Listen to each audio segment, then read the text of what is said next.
Burmese braised beef curry known as Amè Hnat. Succulent large pieces of beef marinated in wonderful spices with a rich and bold gravy. This cherished recipe, passed down from my great-grandma, is now shared with our wonderful subscribers. Welcome back to Burmawala Kitchen. We have a new subscriber from Colompton, Exeter. Let me know where you are also joining in from, perhaps the exotic locale of your living room. We'll need 2 juicy tomatoes, 3 large onions, 2 spring onions, 3 vibrant green chilies, 1 cup of fresh coriander, 10 fragrant curry leaves, and a thumb-sized piece of ginger. No need to peel the skin. Who has time for that? All of this goes into a food processor for a good pulverizing. In a bowl with 1 kilogram of good quality beef, cut into medium-sized chunks, let's add 1 tablespoon of salt, 2 teaspoons of chili powder, 2 tablespoons of paprika powder, a teaspoon of turmeric, 2 tablespoons of coriander powder, and lastly, 1 tablespoon each of garlic and ginger paste. Give it a thorough mixing. No need to marinate for long. We're all about efficiency here. In a medium heated pan, pour in a 1/4 cup of oil, then add our marinated beef.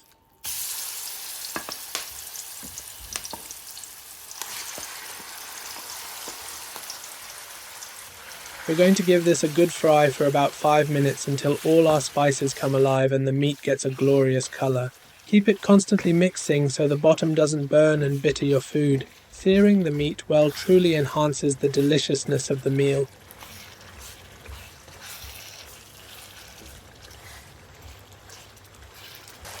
Once we are delighted with the color and the spices have melded with the meat, it's time to add our blended concoction. Pour it in and give it a nice thorough mix so it's evenly spread.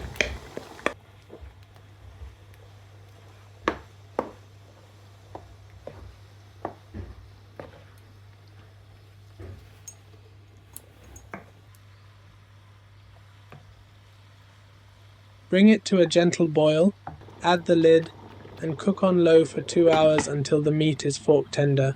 Perhaps now is a good time for a cuppa. After 2 hours, the meat has bathed in the gravy and is fully cooked. Now we need to increase the heat and reduce the liquid.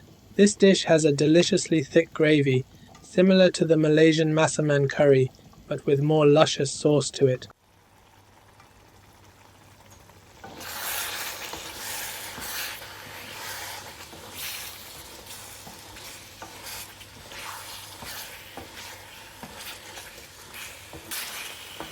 And there you have it. Our Burmese braised beef curry is ready. Let's garnish it with a generous handful of fresh coriander. It truly elevates the dish to the next level. The dish smells divine, and don't be deceived by its looks. Its absolutely stunning flavors will knock your socks off. This dish was cooked by my great-grandma in Yangon, and we continued the tradition for family events when she came over to the UK. Now you can also have a taste of Burma in your home. We really need to get more Burmese recipes out there to the public as they are truly delicious.